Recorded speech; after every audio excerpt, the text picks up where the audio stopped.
লাইফটাকে জটিল বানাবেন না। অল্প কয়েকদিনের দুনিয়া এমনিই কেটে যাবে, এটা ওই দিকে যেন না ঠকি, ওইটা খেয়াল রাখবে। ওইখানে ঠকলে সব শেষ, আমও শেষ, সালাও শেষ।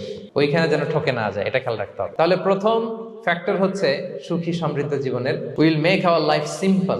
সিম্পলিসিটি ইজ দ্য কি টু হ্যাপিনেস। আপনি লাইফটাকে সিম্পল করবেন, আপনি হ্যাপি হবেন। রাসূল সাল্লাল্লাহু আলাইহি ওয়াসাল্লামের জীবনের দিকে যদি তাকান, দেখবেন তিনি তাই করেছেন। সুবহানাল্লাহ। সহিহ মুসলিমের একটা হাদিস শোনাই আপনাদেরকে।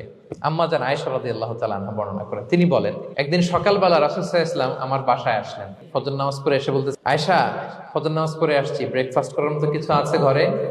ইয়া রাসূলুল্লাহ, কিছু নাই। নাই? ঠিক আছে, আম ফাস্টিং, যাও আমি রোজা রাখলাম, রোজার নিয়ত করলাম। কত ইজি গোয়িং, কত সিম্পল বানিয়েছেন লাইফটা। আচ্ছা, আমরা হলে কি করতাম? একটু মিলাই নিজের সাথে। সাধারণত আমরা যেটা করতাম, আমরা অনেকে রেগে যেতাম। প্রিয় ভাইয়েরা, ঘরে কিছু নাই মানে তুমি আগে জানাবা না আমাকে? হ্যাঁ, গত রাতে বললে তো কিছু নিয়ে আসতে পারতাম।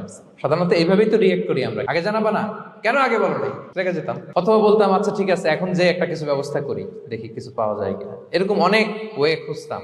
কিন্তু রাসূল সাল্লাল্লাহু আলাইহি ওয়াসাল্লাম এই কোনো অপশন না নিয়ে বললেন, ওকে, there is no food for breakfast, I'm gonna fast فإني صائم। ঠিক আছে, খাবার যখন নাই আমি রোজায় রেখে দিলাম। সুবহানাল্লাহ। এভাবে তিনি তার লাইফ লিড করেছেন। Make your life simple, you'll be happy. জটিল না করে সহজ করুন, আপনি হ্যাপি হবেন।